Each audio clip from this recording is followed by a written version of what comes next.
外星生物入侵，人类被屠杀灭族，地球资源枯尽，末世之下，残存的人类只能吃树皮为生，而我却开着一间物资丰富的小超市，就连我的狗都能天天吃上牛排。只因我觉醒无敌超市系统，只要在这小超市的10平米范围内，我就是神，就是无敌的存在。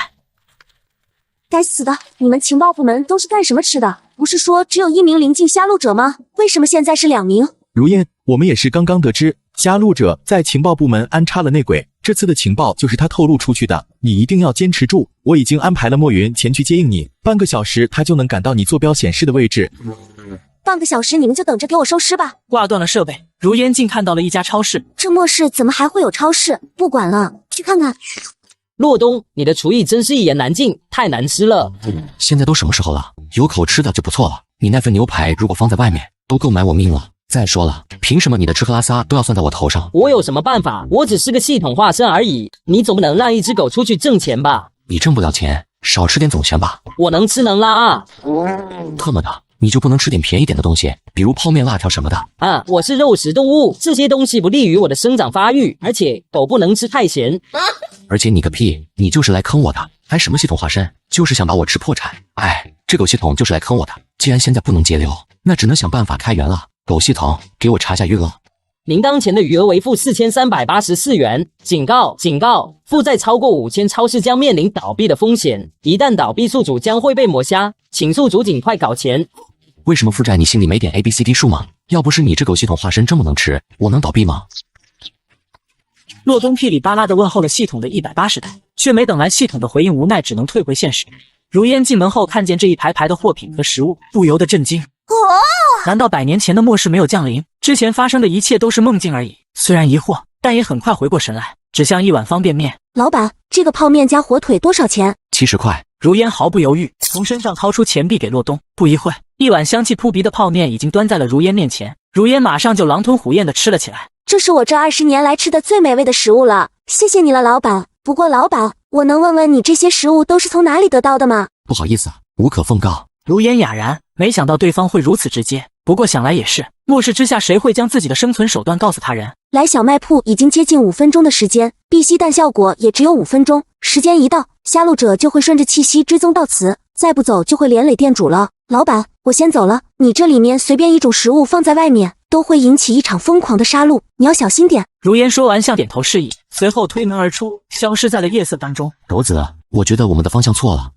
哪里错了？我们没有抓准客户群体。这个世界哪些人最有钱？当然是那群觉醒者。错，普通人在这种末世之下活下去都已经成了一种奢望。但是那些觉醒者不同，他们击杀敌人可是有赏金的，尤其是那些高级别的觉醒者，身上一定积累了不少钱。不光是这些食物，只要对他们有用的东西，我们都可以变成钱。我说根本没必要这么麻烦，来一个抢一个，反正在这10平米的范围内，就算是神也得给我跪下叫爸爸。生意人自然要有长久之道，你抢几次下来，都把人吓跑了，谁还敢来？嘿嘿，除非别人来抢我们。刚才那个瞎法者怎么就没动心呢？要是他出手抢夺，我们就可以名正言顺的将他扒光了。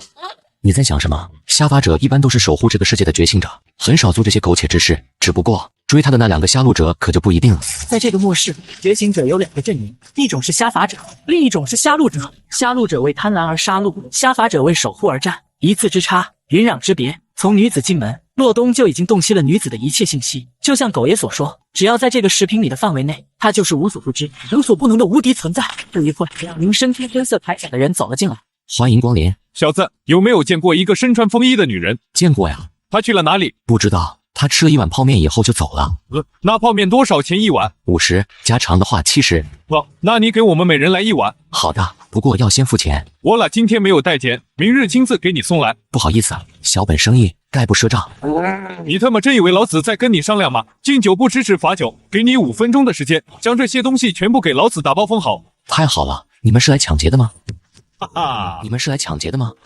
你跟他废什么话？老子今天不但要抢货，还要杀人。还有这条傻狗，看着不太聪明，也能宰个几斤肉。想抢我的东西，真是厕所里点灯找屎！你是觉醒者？感到不对劲，2名铠甲青年同时后撤，想要离开这间小卖铺，但是还没等他们动身，一股威压突然间降临在了这间屋子里面。哼，说谁是傻狗呢？还想要吃老子啊呸！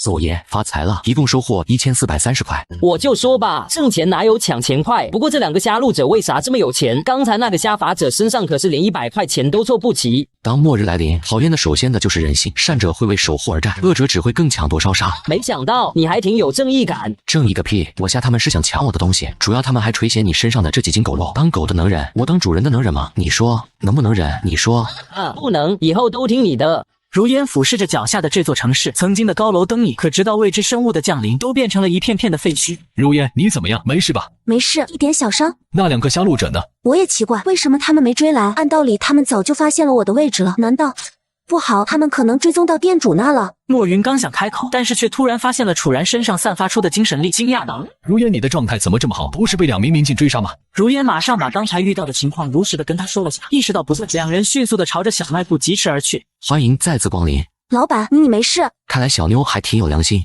呵呵，我能有什么事？刚才有没有2个身穿铠甲的人进来？是有2个不长眼的家伙。他们没有把你怎么样吗？那2个狗家伙的吃饭不给钱，还想把我的傻狗宰了当火锅，吃霸王餐就算了，还想要宰我这条傻狗，我忍不了。然后呢？然后就被我赶出去了。当然，我这是小本买卖，自然也不可能让他们吃了霸王餐。最后，我让他们给我押了2件东西。这可是瞎路者的禁器，如今出现在他手上，那就只有一种可能，他们被眼前人畜无害的店主吓了。难道店主也是觉醒者，可身上却没有任何的精神力波动啊？试探一下他们。哈，看在你们能够再次返回小卖部的份上，这一次饶你们一命。如果再有下一次，我割了你3条腿。老板，我没有恶意，我只是试探而已。你饿不饿？一份鲜嫩多汁的牛排端到了莫云眼前，这是给我的。当然。反复确定了一下对方并没有开玩笑，莫云伸手接过盘子，随即便狼吞虎咽了起来，心中对于洛东的形象瞬间拔高了数个层次。自己冒犯在先，人家却不计前嫌，还给我吃好吃的，看到没？这就是强者的格局。好吃吗？好吃，谢谢老板。客气啥啊，都是熟人，谢谢200块。什么200块？当然是牛排啊！怎么，你想吃霸王餐？狗爷，关门放狗！有人要吃霸王餐。别，老板，我给。莫云随即把身上仅有的200都给了洛东，立马拉着如烟跑。洛东，你是真的狗呀，我服了。队长，老板是什么境界的觉醒者？是战境吗？绝对不止战境，战境的我遇到过，但是没有人能够像小老板给我这么大的压力。难道是极境？不会吧，这个废弃的都市怎么会存在极境的强者？我们先将今天发生的一切汇报给庇护所，让教官决定派1名战境或者是极境的瞎法者来，如果能招揽进阵营最好，如果不能就只能……我家的狗天天都要吃上99块牛排，而我每天却只能吃1碗泡面，只因我意外觉醒超市经营系统。而我家的狗子是系统化身所变，每天都有牛排供应，而我却因为经营不善，在这末世之下无人光顾，导致负债累累，即将破产。现如今自己还欠系统2684块，小卖铺现存的货物价值是3100块，只要将小卖铺内的东西全部收完，债务就还清了。可问题怎么卖出去？你可以出去外面叫卖啊！你是想叫我去送死吗？在这个小卖铺，我虽然是无敌的存在，可一旦离开这10平米的小卖部，最低级的觉醒者都能把我嘎了。就在这时，门外走进来一个中年男人。欢迎光临，觉醒者，小商贩一个。商人可没有能力在2个瞎路者手中活下来。开店嘛，总要有点保命的手段，不然都来我这吃霸王餐，难道我去喝西北风？有没有兴趣加入瞎法者阵营？不好意思啊，不想。只要你愿意加入瞎法者阵营，我保证你这辈子衣食无忧和安全。说的我现在是吃不上饭了，还是没地方睡了？不加入你们瞎法者，我照样吃香的喝辣的。你确定吗？不再考虑下？我就是个商人，谁有钱我就跟谁做生意，守护世界的任务还是交给你们吧。有钱就跟谁做生意，意思就是这些食物可以卖给他们，同样也可以卖给瞎路者了。既然如此，那我只能得罪了。呵呵，你是想杀我，还是想将我绑回去？哎，你知不知道，一块面包就可以让1名灵境觉醒者的状态提升到巅峰？如果食物让瞎路者得到，那会是一场灾难。我不杀你，但请老板去一趟庇护所。哎，我可以理解你，但是你只有2个选择，一是我在你们的庇护所当中，二是你消失在这个世界。黄忠实教官，你怎么会知道我的身份？我不但知道你的名字和身份，我还知道你们情报失误，最近正在为一只未知发愁。不可能，不可能！你怎么会知道这些事情？黄忠实表情近乎疯狂，因为这些事情除了他自己以外，没有跟第2个人讲过。你是瞎路者，你怎么不说我是不是未知呢？没脑子的老家伙！我要是瞎路者，你2个手下就走不出这个小超市，就连你也将会变成了一具尸体。你觉得极境很牛逼吗？那你是怎么知道的？我怎么知道的不重要，重要的是你想不想找到这只未知。你有办法能找到未知？当然有。什么办法？狗系统查询找出未知的办法。找出临近未知500块，击杀临近未知2000块，找出战境未知1500块，击杀战境未知8000块。3000块，我就告诉你，看着对方不相信的样子，洛东无奈地向系统借了狗带，负债也从负2684变成了负4184。这是冥魂烛，只要未知出现在你10米范围内，就会让它现出原形。但是你得保证测试的人都是巅峰状态，否则冥魂烛的测试将会偏差。但是我怎么保证庇护的人都是巅峰状态？他们食物都有限，根本就不可能。老黄同志，我知道你们下发者辛苦，也知道你们的资源紧缺，但是未知可是大患啊！一日不除，你能睡得安心吗？不能。作为人类的守护者，他们应该战死沙场，而不是莫名的死在庇护所内。作为领导，你不应该体恤一下他们吗？老板，那我该怎么做？哎，罢了，我还有一些泡面，我按9折的价钱卖给你，就为地球的守护者尽微薄贡献吧。谢谢老板。不用谢，100桶泡面4500块。老板，是不是有点贵了？老黄同志，这100桶泡面不但能揪出那只可恶的未知，更救了无数下发者的命啊！难道他们的命连区100桶泡面都不如吗？如果是这样，那你走吧，就当我瞎了眼看错了你这个人。老板，你别说了，在我眼里，他们的命胜过一切。区100桶泡面又算得了什么？再来100根肠。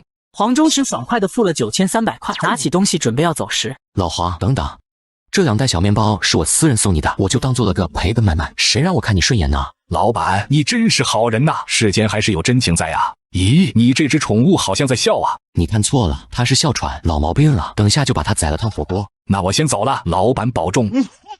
狗子，我们发财了。洛东，你认真忽悠的表情可真贱啊！这怎么能叫忽悠呢？这叫销售技巧。话说，你那2滴眼泪是怎么下来的？太逼真了，我真服了。我就是想了想你每天的伙食费，眼泪自然就下来了。滚球！很快庇护所的每人都领了泡面和火腿，但冥魂烛燃烧了快一半了，还没有反应。东西都快发完了，这个冥魂烛还没有反应，难道小卖部的老板是个骗子？小黄啊，今天是什么好日子？李伯，你来庇护所30年了吧？这么多年辛苦了，这点食物您拿回去吃吧。谢谢你了，小黄。李伯正准备向前走去拿食物，桌上的蜡烛猛然开始剧烈的燃烧。终于找到你了，我今天就要为死去的同胞报仇。终于找到你了，我今天就要为死去的同胞报仇。没想到你竟然能发现，你没想到的多了。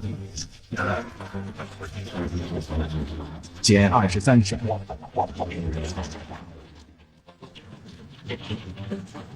不堪一击。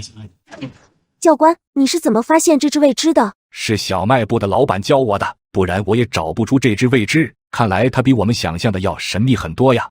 此时小卖部里，洛东终于还清了自己之前所有的债务，心情极度舒畅。狗系统，给我查余额。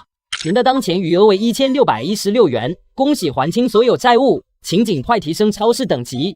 狗子，超市等级是什么东西？提升超市等级可以扩大无敌领域范围，无敌领域还可以扩大？当然能，你以为本系统的能力只在这10平米的范围内？那你以前怎么没跟我说过？我以为没几天你就会破产了嘛。我操！系统，给我升级。升级失败，您的余额不足5000元。我要贷款。正在升级，您当前的余额为负3384元，下一次升级所需金额为5万元。超市等级升级后，洛东的无敌领域也由10平米扩大到50平米范围，一直延伸到对面的街头才停了下来。走，狗子，我带你出去溜溜。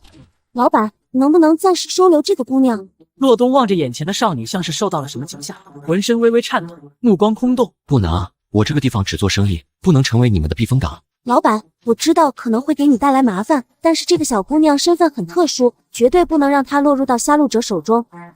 麻烦我不怕，但是不能坏了规矩。老板，这些是我这几天获得的赏金，就当是她的伙食费。在这些钱用完之前，她不会少一根汗毛。得到洛东答复后，如烟道了一声谢后，身影飞快地消失在了原地。洛东看着小女孩，目光呆滞无动于衷，随即目光微闪，少女内心当中的恐怖场景一幕幕浮现在她眼前。小小，你快跑，快跑啊！爷爷，你们不要吓我爷爷！爷爷！愤怒之下，少女崛起的一丝不露后体而出，瞬间将杀戮者轰成了一堆残渣。这一幕正巧被赶来的莫云如烟看到。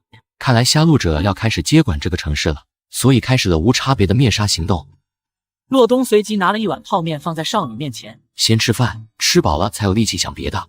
听到熟悉的声音，少女空洞的目光中有了一丝情感。大哥哥，我爷爷死了，是为了让我逃跑，他很爱我，他每天只吃半根能量棒，剩下的都给我攒着，可我现在没有爷爷了。你现在还活着，就是他最大的心愿。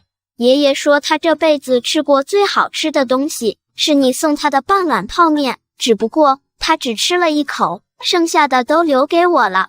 他还说，如今的世道，谁愿意给你一口吃的，他就是你生命中的贵人。你爷爷说的没错，你叫什么名字？我叫叶小小，我爷爷起的。此时3名身上带着浓重血腥的杀戮者走了进来。大哥，有好多食物。3人看到货架上的食物，眼中蕴含着贪婪之色，只不过他们没有注意到，从进门开始，少女浑身就开始颤抖，眼睛刹那间变成了冰火2色，强大的气息突然爆发。双属性觉醒者，这可是同阶无敌的存在，只要将少女的行踪报告给杀戮者总部，我就能得到丰厚的奖励。大哥哥，我是不是给你带来危险了？我既然敢答应别人将你留下，自然不怕惹祸上身。不多时，5名战境杀戮者出现在小卖部门口，目光同时落在少女身上。跟我走，组织会培养你成为强大的杀戮者的。少女身上再次爆发冰火之力，只不过这次却被这名战境杀戮者轻易的抵挡下来。杀了他，把物资带回去。一名杀戮者脸上露出一丝嗜血，手中短笔化作一道残影飞向了洛东。他不能跟你走，因为他现在是我的客人，只要他不想走，这个世界上没人能带他离开。别杀我，求求你放我一条生路，是我有眼不识泰山。那你就去死吧。不要，我们只是奉命行事，是赵天武，是他让我们来的。前辈，求你饶我一命。你想活吗？想，只要前辈愿意放我一条生路，让我做什么都行。那你回去告诉赵天武，就说是我杀了你们杀戮者的成员，让他来替你们报仇。杀戮者似乎不敢相信自己的耳朵，但是他随后想到了什么，连忙开口：前辈放心，我保证不会将你的消息透露出去，我发誓。按我的意思去做，否则你的下场会比他们更惨。滚！前辈，我现在就去找赵天武。等等，你弄脏了我的地盘就想一走了之吗？老板，我赔钱。杀戮者将所有的钱都留下后，身形如同闪电一般逃了出去。洛东也收获了13384块钱。这个大哥哥好厉害呀！如果我能像他一样厉害，是不是就可以为爷爷报仇了？大哥哥，我想跟在你身边。跟着我干啥？我想变得跟你一样强。那你这辈子都没机会了。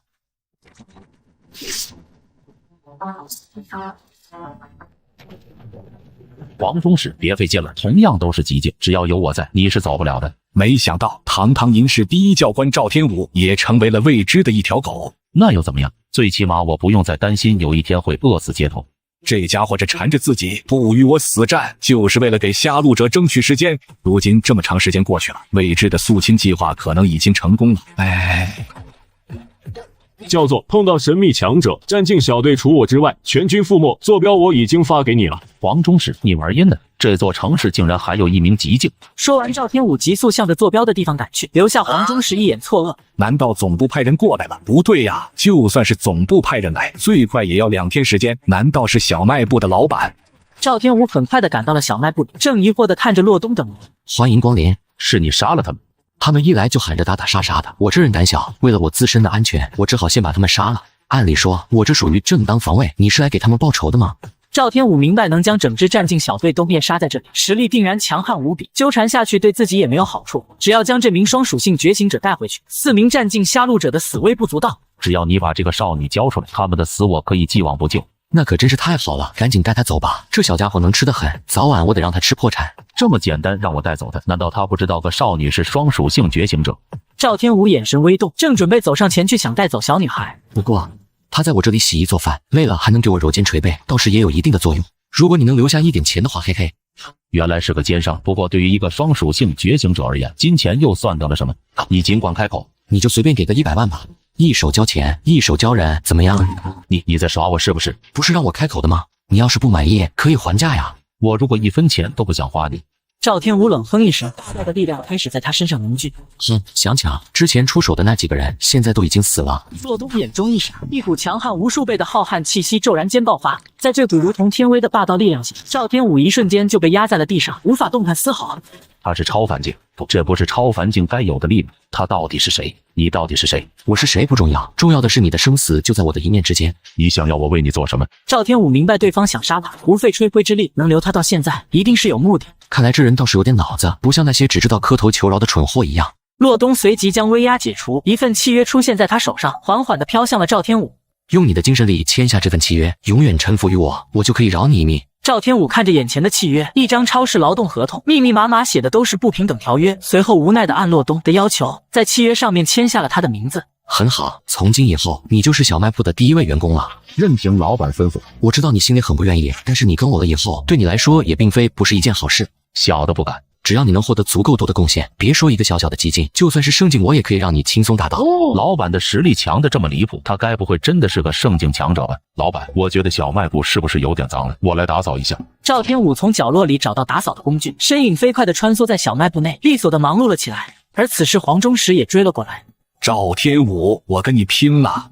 黄忠实瞬息而至，手中的刀就要顺势劈下，但是突然间，一股强大的威压出现在小卖部内，瞬间把黄忠实手中的刀震碎。这把刀是虾法者阵营用特制的材料制作而成的禁器，就算是超凡境的强者也不能在其身上留下一点印记。老板到底是什么境界？老黄同志，虽然我们认识，但是小卖部内禁止动手。老板，他是瞎戮者。他以前是，但是现在他只是我的一名员工。老板，瞎戮者生性残暴，你留着他日后必是隐患。他说你是隐患。赵天武对老板绝无二心，否则让我精神泯灭，肉身崩溃而亡。你看，他都发毒誓了。黄忠实虽然不知道什么原因，但是赵天武他动不了了。想到战死的那些队员，他的心里一阵悲痛。老黄啊，我明白你心里在想什么。其实真正害死这些普通人和你手下的，并不是瞎戮者。不是他们还有谁？那个时候觉醒者同属一个阵营，但是最后为什么会分崩离析？因为他们狗改不了吃屎。呵呵，觉醒者阵营会产生裂变，是因为食物已经供不起如此巨大的内耗，人们都在饥饿当中苦苦挣扎。一部分人为了生存和食物，自然会迫不得已加入未知的行列。今天就算把他杀了，明天还会有王天武、李天武，那我就将他们都杀了。恭喜你，未知也是这么想的。未知的目的就是要以最低的战损将人类抹除在这个世界，他们以食物为诱饵，将那些饥饿当中的人招揽至他们麾下，就是让你们自相残杀。从末世降临以来，你们杀了多少下路者，又折损了多少下法者，但未知呢？你们又消灭了几只？归根结底，都是人类自己人打自己人罢了。黄忠实心里莫名的升起一丝寒意，他从来没有想过这个问题。但就算如此，我们也没有能力去阻止。先不说未知强悍莫测的实力，他们身上强大的隐匿能力，就让我们无从下手。哼，你找不到他们，并不代表我找不到他们。各位队友同胞们，今天要去灭杀那可恶的未知异手，我不能保证你们能安全回来，你们怕吗？不怕。为何不怕？为了我们的祖国，不怕就是不怕。好，大家都是华家的好男儿，全体都有，跟我走，出发。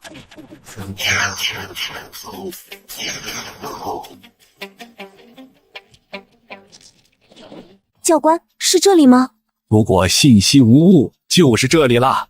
黄忠实目光一闪，澎湃的力量爆发而出，对着一棵大树冲击而去。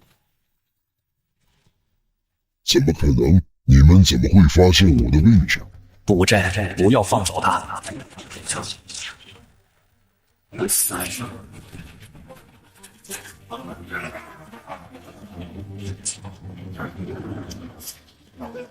天23神。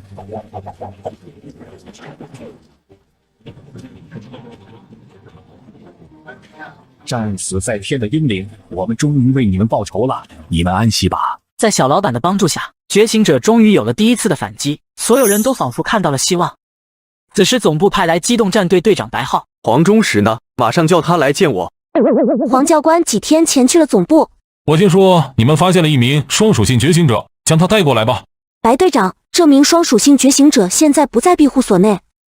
这么重要的人物，竟然将他留在庇护所外面，如果被杀戮者找到，想来多一个圣境的强敌，你们能担得起这个责任吗？能，他答应过我，在我没去之前，他会保护这名少女。好一个狂妄的人，他以为他是谁？双属性觉醒者的价值足以让杀戮者出动超凡境，甚至是圣境的强者前来。你觉得别人有实力保护他的安全吗？不知道，我只知道他虽然爱钱，但是他说过的每一句话全部都可以兑现。那我就亲自去看看，你说的那个人究竟有多大的能耐。此时白浩走进小卖部，看着超市等人懒散的样子，脸上马上升起一丝不快。叶小小，你一个双属性觉醒者，职责是加入杀伐者，而不是在这里混吃等死。你谁呀？我该干什么不该干什么，轮得着你来管我吗？小年纪，脾气还不小，等你到了杀伐者阵营，会明白你该干什么，把他带走。几名战境队员点点头，正准备向着叶小小走去，可却动不了分毫。是你这是什么意思？进门就要抢我妹妹，是谁给你的胆子？我劝你不要多管闲事。你以为你是谁？在我的地盘没人可以威胁我。如果你觉得圣境能救你的命，你大可一试。老板，手下留情，这小子涉世还未深，冲撞了老板，还请老板念在他是初犯的情况下饶他一命。哈哈，如果你们杀伐者都是这种鼻孔朝天的蠢货，守护人类的大旗扛在你们肩上，是不是有点可笑？该死的白浩，你嘚瑟个屁呀！极境很牛逼吗？有个超凡境的三叔很了不起，在老板面前，你三叔但凡能蹦出个屁，老子都算他是英雄好汉。老板消消气，年轻人心浮气躁，没有经历过挫折，我带他向老板赔个不是。说完，黄忠实深深的鞠了一个躬。洛东表情一缓，老黄说的话他还是爱听的，心念一动，随后白浩从空中掉了下来。你敢杀我？没等白浩说完，黄忠实直接巴掌呼了过去，脸上浮现出了一个鲜红的手印。闭上你的破嘴！黄忠实，你特么敢打我！我告诉我叔叔，一定要他杀了你。我是在救你，如果你不想死，最好闭嘴。多谢老板手下留情，回去之后我一定好好的教育他。等等，我只是看在你的面子上饶他一命，并没有说他可以离开这里。你就随便赔个10万块钱吧，你说呢，小小？大哥哥，我以为再也见不到你了，这让我以后怎么办呢？我不想离开你啊！这俩货该不会是失散多年的亲兄妹吧？老板说的是，不如这样，我向总部去申请一下赔偿，当是给令妹的精神损失费，你看如何？好，那你快去快回。小小，我觉得你留在老板身边更合适。谢谢姐姐。老板，你真帅。说完，二人就转身消失在夜色中。他刚才是不是在调戏我？涨价必须涨价，下次他再来买东西必须要涨价20%。这个钢铁直男真畜生啊！洛东看着地上那傻了眼的白浩，挥了挥手丢进了空间。全员集合，现在是时候让你俩见一见你们的二当家了。狗子，给展示下。小子，你这几天貌似很想吃狗肉啊！你睡觉说梦话，好像要宰了我烫火锅。老板，他说话了。这就是你们的二当家狗子爷。狗爷，我就是一时心有杂念。你是老板身边的鹅，怎么办？怎么说？说是老板身边的狗，还是老板的兄弟？好拿，左右都是死。粉丝们支招吧。终于来熟人了。随后心念一动，把白浩从空间放了出来。此时两道身影出现在了洛东的超市内。老板，这位是杀伐者阵营的教习白红鱼，白浩三叔，超凡境。白红鱼先是看了站在地上一脸惧色的白浩，随即才将目光落在洛东的身上。阁下真是好手段啊！自保而已。这么做就不怕得罪整个杀伐者阵营，但是很可惜，你选错了路，不该自负到认为杀伐者会向你低头。看来你今天不是来赎人的。人我当然要带走，但是钱我不但不会给你，而你也要为你的狂妄付出代价。说罢，一杆红色的长枪出现，赤色的火焰如同游龙一般缠绕在枪身上。白教习，万万不可呀！黄教官，我有必要提醒你一下，杀伐者职责是为了守护人类的火种，对人类不利的我们都应该铲除。他敢收留杀戮者，说明与我们不是一条心。为了不让他日后受到杀戮者的蛊惑而临阵倒戈，我们要做的不是妥协，而是击杀。可老板从来都没有站在我们的对立面，肃清计划也是老板出手，我们才能坚守下来，而且还提供了未知的信息。就凭这一点，他绝对不可能加入杀戮者的。你怎么知道他不是在故意设套，然后将一些微不足道的信息传递给你，目的就是为了取得杀伐者的信任？不然他怎么能清楚地知道未知的藏匿地点？但是我们不能仅凭猜测就轻易决定一个人的生死。如果是这样，那我们和那些杀戮者又有什么区别？你在教训我？你百般阻拦，难不成你也被杀戮者蛊惑了不成？闻言，黄忠实内心无比挣扎，最终下定了决心。如果你非杀他不可，就先从我的尸体上踏过去。老板虽然爱财，可却没有做过一件伤害杀伐者的事，甚至帮助我守城成功，还有提供信息帮助击杀2名未知。这种过河拆桥的事，我黄忠实是绝对做不出。我自横刀向天笑，血流肝胆两昆仑。来吧，今天就是死我也要保护老板。很好，既然你决定与他同流合污，那我就以叛军之罪连你一起杀了。禁忌炎龙破空。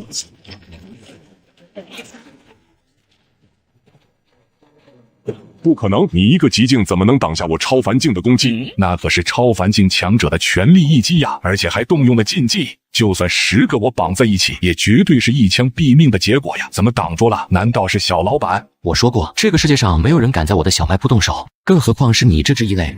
我不明白你在说什么。我堂堂杀伐者24教习，你竟然敢说我是异类？你并非是怕我加入杀戮者而对我动手，相反，逼我加入杀戮者才是你此行的目的。我说的对吗？一派胡言！逼你加入杀戮者，对我和杀伐者阵营有什么好处？哈哈，对杀伐者阵营来说一点好处都没有，但是对你好处可就大了。你凭什么这么认为？凭我能找到你们的藏身地点，就这一个理由就足以让你冒险来杀我。如果把我杀了，一了百了；如果没有老黄，肯定也活不了。到时将他的死推在我身上，到时我就会被杀伐者阵营通缉追杀，走投无路之下，只有加入杀戮者唯一一条活路。我分析的对吗？令人作呕的怪物先生。老板，你是说他是未知？呵呵，老黄，你不是有冥魂烛吗？试一下便知。黄忠实，难道你宁愿相信一个外人，也不相信我吗？黄忠实内心挣扎，最终还相信了小老板，点燃了手上的冥魂烛，瞬息火焰包围了白红鱼。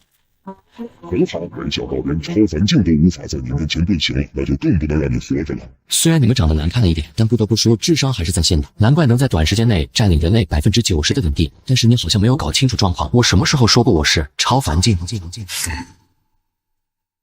我什么时候说过我是超凡境？根据我们的情报，你这年纪能迈过超凡境步入圣境行列的，仅仅只有3人，而其中跟本人有你。老黄同志，你们杀伐者得着猫啊！这么重要的信息都能被这些怪物知道，未知的隐匿能力太变态了。他们每吞噬掉一个人的时候，就能获取对方的记忆，根本防不胜防。就是因为这些原因，人类与未知100多年的对抗中，才会处于绝对的劣势。老黄，一个超凡境的未知能获得多少赏金？起码20万。老黄同志，看在你刚才拼死护我的份上，我送你一颗超凡境未知的头颅。哼，你当我是软柿子？说完就发出一道恐怖的惨叫，直奔洛东而去。你不可能，你到底是什么人？嘿嘿，不跟你玩了，去死吧！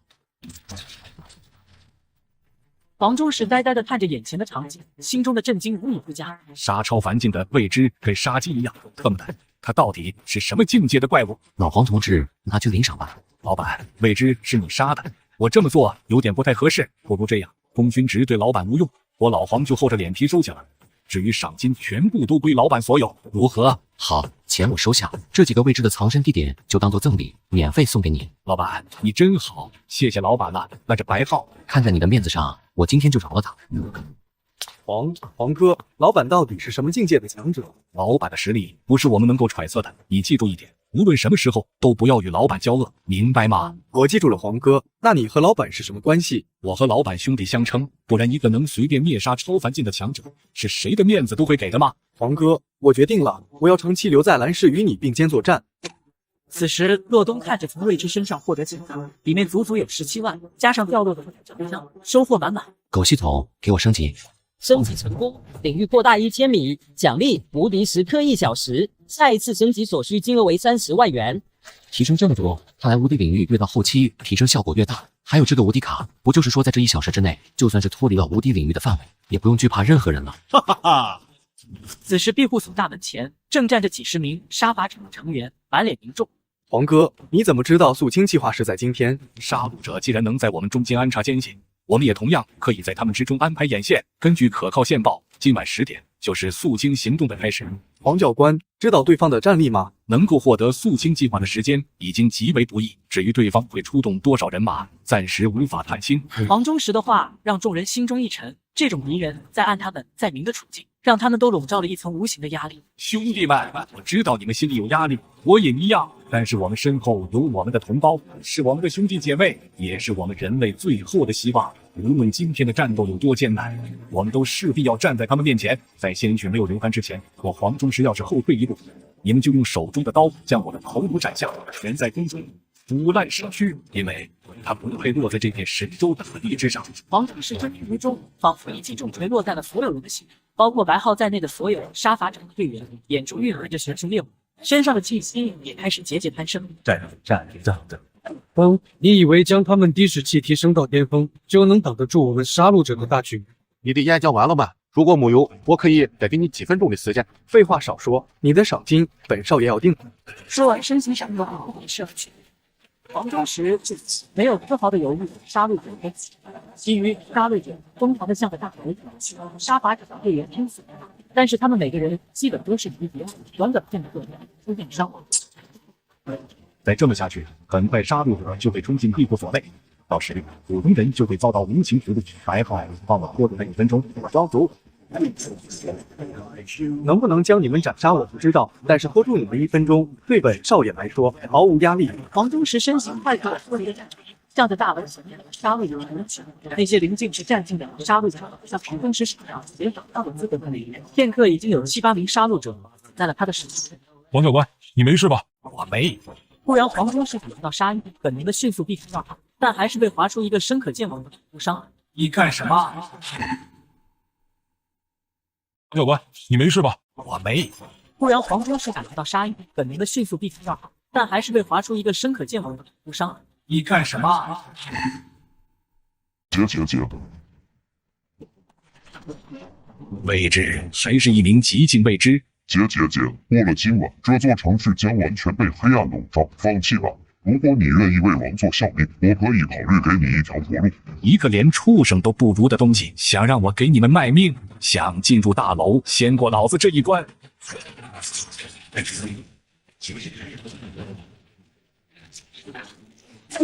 教官，你怎么样？这次的肃清计划我们守不住了，最后一步要由你来完成了。说完，黄忠实从怀中拿出一瓶药水给了如烟后，不要命的冲进了战场中。如烟很明白这药水代表了什么，只要将药水洒进大楼，所有人都会快速死去，这是普通人最好的归宿。一旦被未知侵入，将落得尸骨无存的下场，因为未知不会吞噬死亡。不，一定还有办法的，一定，他们不该死，我要救他们，我一定能救他们。小卖部里，如烟浑身是血的出现了在了洛东面前。老板，求求你救救那些普通人吧！洛东看着如烟狼狈的样子，目光一凝，随后在他身上发生的所有事情都了然于胸。时间紧迫，请老板你出手相助。外界的事情我从来都不会参与。老板，可现在除了你，没有人能救得了他们的了。末世之下，每时每刻都会有人死去。我不是救世主，无法将所有人的命运都力挽狂澜于危难之中。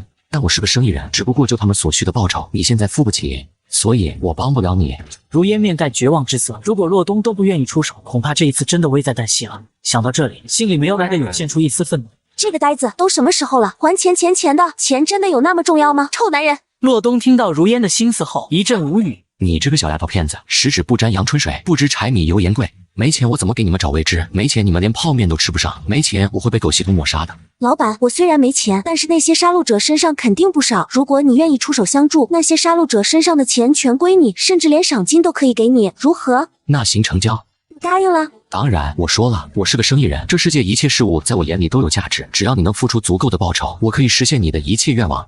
你不是说你不会参与外界的事吗？嘿嘿，我不参与，并不代表别人也不能参与。赵天武，小小，老板，哥，给你们一个任务，铲除所有杀戮者以及未知，抢夺他们身。收集他们身上的金钱，就连一个钢镚子都不能落下。听明白了吗？明白，我们现在就去。等等，狗系统查询提升到战境的办法。临时提升到战境期8000块，永久提升至战境期8万块。把小小永久提升到战境。小小身上突然爆发出一股强大的能量波动，一下子就从0境期进阶成一名战境期的强者，而且还是同阶无敌的双属性觉醒者。你突破了，1个月不到，直接从0境突破到战境，就算是双属性觉醒者，也不可能这么变态了。是老板，一定是老板。赵天武眼神火热地看着洛东，在他眼里，洛东已经是无所不能的存在了。狗系统查询突破到超凡境的方法。临时提升到超凡境15万，永久提升至超凡境150万。算了，买不起。查询击杀极境的方法。击杀极境的方法共有32842种，分别是：停，要最便宜的。劲气，清魂剑刃可储存3道剑气，超凡境之下一击必杀，每道剑气15000块。好，就它了，剑气加满。这柄剑我留下了3道剑气，只要对方的境界没有达到超凡境，挥手可灭。你们第一次代表我的身份外出，千万不能掉了我的招牌。正所谓穷家富路，我可以天天吃泡面，但是招牌必须要立起来。杀几个小小极境都费劲巴拉的，以后谁还敢找我做大买卖？要不是系统限制，不能主动参与外界的一切事情，除非对方先动手。可这种机会毕竟还是太少了。很快，赵天武和小小跟着如烟一同离开了小卖部。黄哥，我坚持不了多久了，怎么办？黄忠实似乎没有听见白浩的话，眼睛里已经血红一片，意识也出现了模糊。姐，精神力枯竭了吗？我说过了，今晚这座城市必将永远笼罩在黑暗之下，谁来也救不了你了。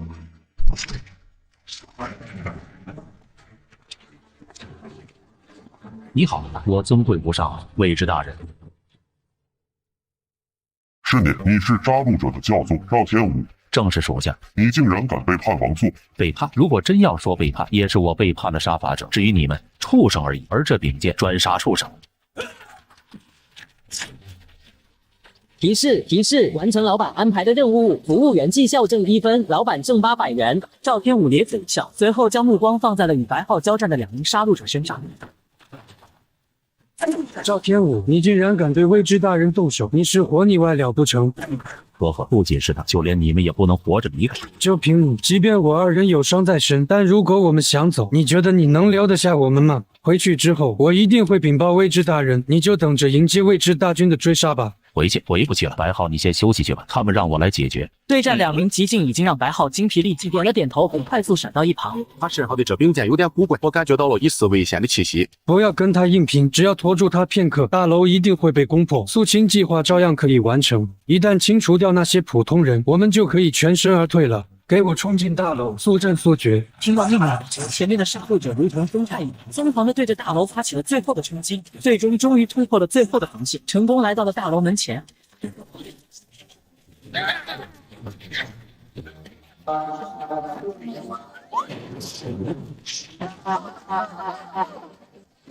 不可能，怎么还会有一名双属性觉醒者隐藏在此处？这可是同阶无敌的存在，有这名少女在，除非再来个极境杀戮者，不然再来100个战境都会是一样的下场。快走！呵呵，你们是走不掉的。提示：完成老板安排的任务，服务员绩效挣2分，老板挣1600元。随着最后2名极境杀戮者身死，肃清计划再一次宣告失败。教官，你没事吧？你可千万别死啊！呀，你可别摇了行吗？你再摇下去，我可真就活不成了。赵天武，无论如何，这次还是要谢谢你了。不用谢我，我来此是为了完成老板安排的任务。你要谢就去谢老板吧。现在任务完成，我该回去复命了。赵天武和小小没有继续逗留，转身向着小卖铺的方向走去。哥，我们回来了。老板，这是从极境杀戮者身上得到的，有20多万。哥，还有我呢。说完就从空间当中将获得的钱都取了出来。洛东一挥手，地上的所有的钱悉数飞到他空间中，查看之下一阵激动。这2人出去一趟就给我带回来40万的收入，原本还指望老黄的未知领赏，现在不用等了。狗系统升级领域，升级成功，领域范围提升至30公里，奖励无敌时刻3小时，您当前的余额为151534元，下一次升级所需金额为200万元，请尽快搞钱。知道了。退出系统后，洛东神识疯狂地向着四周蔓延，方圆30公里内，一草一木都在他的一念之间。呀，在这儿啊！老黄同志伤得不轻啊，这不是如烟那丫头片子吗？这么晚不睡觉，晃悠啥呢？非礼勿视，我虽然不是什么正人君子，但是偷看别人洗澡这件事，我是干不出来的。洛东随即把神识退出，就看见狗子两眼正放着光。你干啥啊？你看啥呢？我看看风景，不行吗？风景咋样？好看不？风景很长，也很白。我的意思是夜色很长，风景很美。你信不？你说呢？洛东心念一动，直接掐断了狗爷与庇护所的联系。可惜了，差一点就看到了。几天后，黄忠实和白浩走了进来。哟，老黄同志生了呀！果然什么事都瞒不过老板。任命书今天一大早已经传了过来，托老板的福，荣升教习。只不过那只极境未知的赏金还没有批下来，所以还得老板多等几天。没事，不着急。老板，我这次来是想问问你还知不知道其他未知的藏身地点？当然有，不过你好像没钱了。黄忠实尴尬的笑了笑，随后他的目光看向了旁边的白浩。黄哥，我的钱也不多了。别废话，给我！钱重要还是未知重要？白浩极不情愿地掏出了自己的钱卡，一脸心疼地放在黄忠实手上。你这叫钱不多了，15万在你眼里不是钱吗？我是想着攒够30万，然后向总部购买1粒神力胶囊。神力胶囊那玩意儿可不是一般人能玩得起的。神力胶囊那是什么鬼东西？老板，神力胶囊是由人类顶尖的强者凝练的一种宝物，有几率能提升自己的境界。不过这些都是财阀的玩物。我听说王家的公子哥依靠神力胶囊的从灵境提升到了超凡境，花了5000多万。特么的，5000多万！我用系统培养一名超凡境的觉醒者，顶多200万不到，这可是一条商机。既然几率这么低又贵，为什么还要去尝试呢？回老板话，觉醒者想要突破值有2种方法，第一种就是依靠神力胶囊，第二种就是在战斗中提升境界，只不过每个人的天赋都不一样，能达到的高度也不同。我虽然被称为天才，但是比前10的战队差得太多了，所以才想着用神力胶囊碰碰运气。嘿嘿，其实还有另一种办法。什么办法？我就是第3种办法。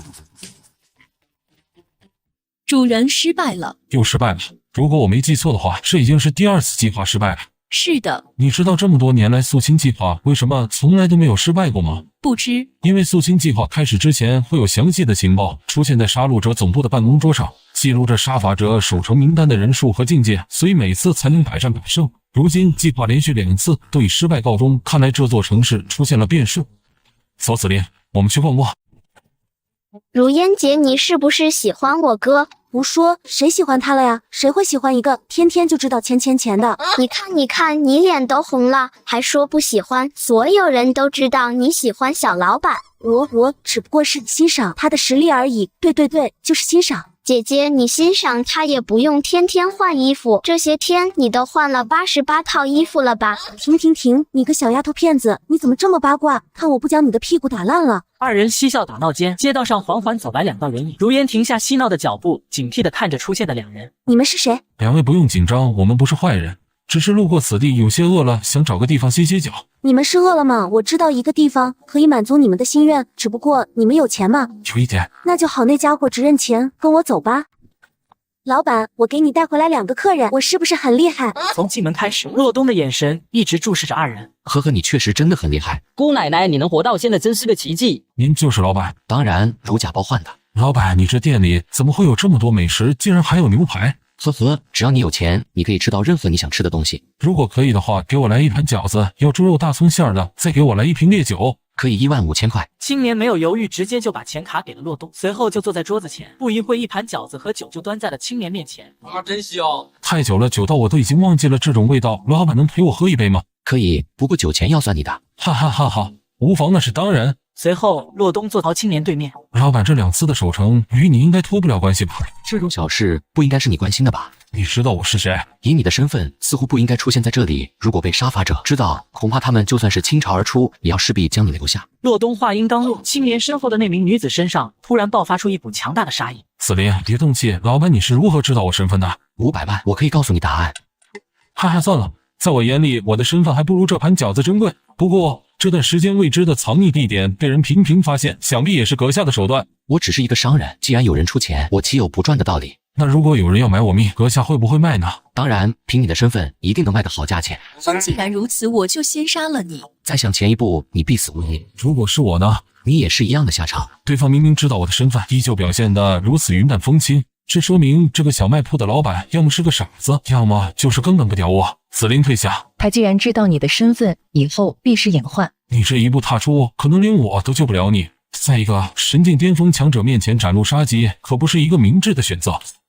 老板是我唐突了，对不起，在下李冠奇。洛东。正在这时，黄忠实一脸兴奋地走了进来。老板赏金到了，哟，老板有客人啊！2位看着不像是蓝氏中人啊。我俩只是路过此地，实在是太饿了，幸亏遇到了老板。原来是这样，不过你们遇到老板也真是走运，他人很好的。随后拿出1张钱卡，递到洛东面前。老板，这是那只超凡境未知的赏金，20万分文不少。老黄同志，看来这一次你收获颇丰啊。这得多谢老板之前提供未知的信息，不然这些东西还真不好找。老板能不能再提供一些未知的信息？32万，我可以告诉你一个未知的分巢的情报。32万，老板不会连我最近杀了多少位置，得到多少赏金都知道吧？也太巧了吧，好成交。随即，洛东就把情报给了黄忠实。老黄同志，想不想一夜暴富？想。我有杀戮者手做的所有信息，只要你能向总部申请1个亿，我就可以告诉你他现在的位置，机不可失，考虑。你个老六，就这么当着我的面把我卖了，你个不要脸的货！老板说笑了，先不说我没有1个亿，就算是和总部申请，也绝对批不下来。杀戮者手作，那可是人类巅峰战力。老板，这个买卖我做不了。那可真是太可惜了，李冠奇就在旁边，可以直接省下系统查询的费用。老板，这次的信息有点难度，我需要找几个帮手，先告辞了。哈哈，小兄弟，后会有期呀。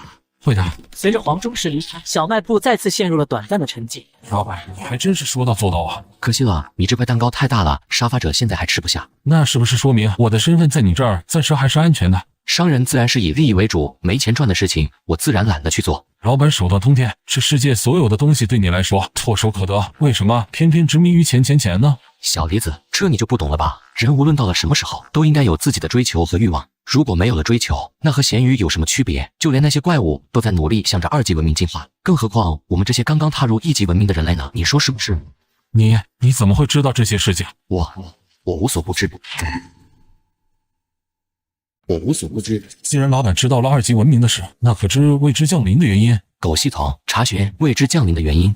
简略信息100万，详细信息5000万。300万。我告诉你未知的来历。李冠奇二话不说，300万直接给了洛东。看着突然出现的巨款，洛东感动到落泪。这才是大手笔啊！我宣布，从现在起，你取代了黄忠实的位置，成为我心中的榜一大哥。洛东回过神像系统换取了信息后，继续说道：未知原本是另一个星球的2级文明生物，但是在100多年前，他们的领地遭受到了另一种2级文明生物的侵入，在经过漫长的战争以后，以失败告终，最后不得不进行集体迁移到地球。只不过他们元气大伤，文明的等级也倒退成了1.5级。也正因为如此，人类才得以苟延残喘的存活下来。从洛东的口中得知这些信息，李冠奇感觉到震撼无比。原来是物种入侵，但是一定要清除掉所有人类吗？非我族类，其心必异，这是我们自己的古话，但是对未知而言，又何尝不是这个道理？这次出行能够遇见老板，也算是不虚此行了。饺子也吃了，酒也喝了，我就不多打扰了，改日再来拜访。说完，迅速消失在了小卖部。狗子，我有件事情要问问你。什么事？我想说的是，如果无敌领域对上真正的2级文明生物，还能不能做到无敌？就这破事，什么是无敌领域？一切的规则、本源、力量形态都逃脱不了系统空间的制裁。一个破2级文明，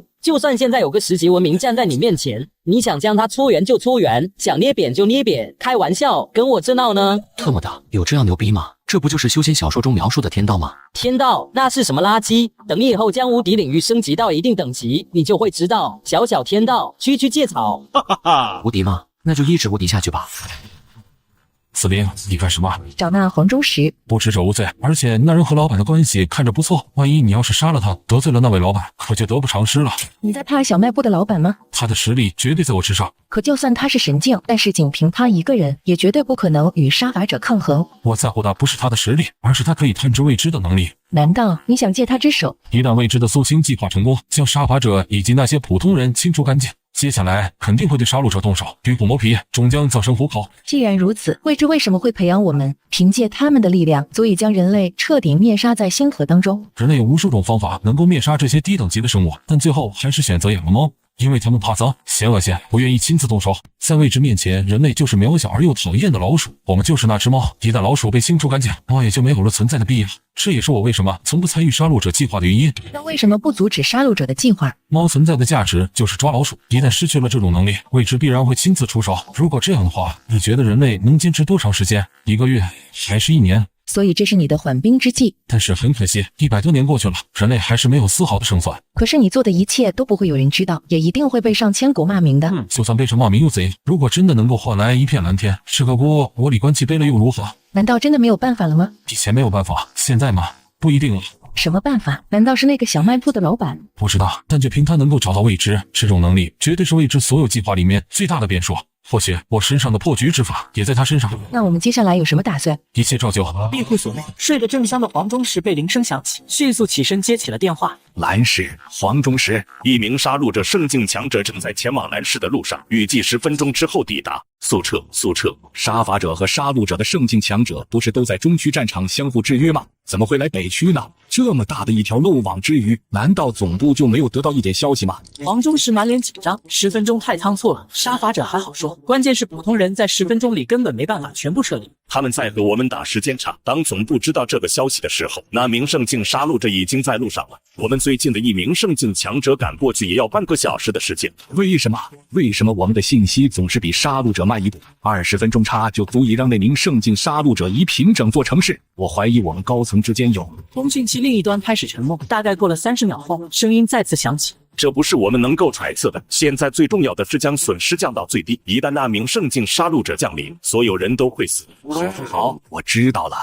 不多时，庇护所的所有人员已经到达广场。危机情报：一名圣境杀戮者正在赶来蓝氏的路上。我们现在的任务就是带领普通人安全的撤离。我们只有10分钟的时间。黄哥，消息准确吗？10分钟根本完成不了这么大规模的撤离啊！无论消息是否准确，我们都不能拿命做赌注。教官，要不我们去找一下小老板，万一他有解决的办法呢？黄忠实轻叹一声，他第一时间想到的也是洛东，但是洛东已经很明确地告诉过他们，外界的事情他是不会参与的。当然，除非你有钱。而且这一次来的可是货真价实的圣境强者，万一小老板对付不了，岂不是害了他？我们不能什么事情都依仗老板，有些事情终归还是需要我们自己面对。而且一旦老板没办法应对圣境强者，那就会给他带来无尽的麻烦。小老板对我们不错，我们也不能害了他。全体都有，所有物资全部舍弃，每人带领3名普通人迅速撤离。所有人没有迟疑，正准备动身，但就在这时，天空中突然传来一阵强大的威压。哼，想走你们是走不掉了。